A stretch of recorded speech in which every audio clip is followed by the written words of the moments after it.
আসসালামু আলাইকুম। সম্মানিত কৃষক কৃষানী ভাই ও বন্ধুগণ, সকলের প্রতি রইল আমার অন্তরের আন্তরিক শুভেচ্ছা ও অভিনন্দন।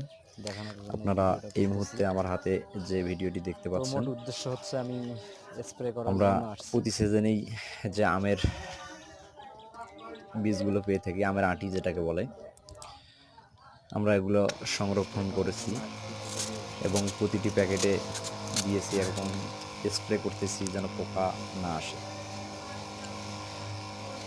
যারা নার্সারি বিভাগের কর্মকর্তা বিন্দু আছেন, আমার উদ্যোক্তা, আপনারা অবশ্যই ভিডিওটি মনোযোগ সহকারে শুনতে দেখবেন।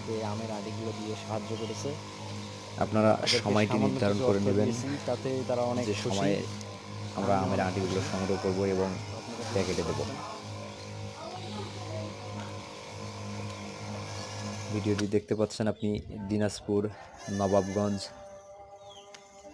উপজেলা ৯ নং কুলদহ ইউনিয়ন শিবপুর এই জায়গাটা থেকেই ভিডিওটি করছিলাম।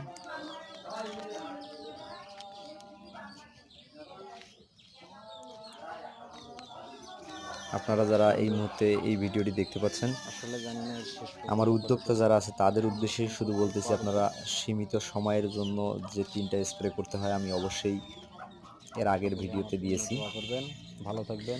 তো এই স্প্রেগুলো আপনারা সঠিক সময়ে করবেন এবং পোকা যদিও পাতাগুলো কেটে ফেলে আপনারা স্প্রে করা থেকে বিরত থাকবেন না। তো ভিডিওটি মনোযোগ সহকারে দেখুন এবং চ্যানেলটি সাবস্ক্রাইব করুন। এর পরিবর্তে দেখা যাচ্ছে যে কোনো প্যাকেটে মিস করছে অথবা সারাটি নষ্ট হয়ে গেছে, পচারি আসছে। এর জন্য এক্সট্রা যে আটিগুলো রাখা হয়েছে পালার মধ্যে, এখানে যে গজানো হয়েছে, এগুলো আপনারা অবশ্যই প্যাকেটে দেবেন। তো এই মুহূর্তে যে ভবনটি আপনি দেখতে পেয়েছেন,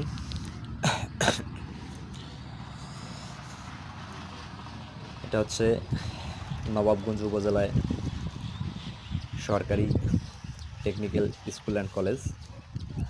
এখানে কারিগরি শিক্ষা দেওয়া হয়। কারিগরি শিক্ষা নিন বদলে যাবে আপনাদের, একটাই লক্ষ্য হতে হবে দক্ষ। এই প্রক্রিয়া নিয়ে এই কলেজটি নবাবগঞ্জ থানার ৯ নং কুচদহ ইউনিয়নে অবস্থিত। তো ভিডিওটি ভালো লাগলে একটি লাইক করুন।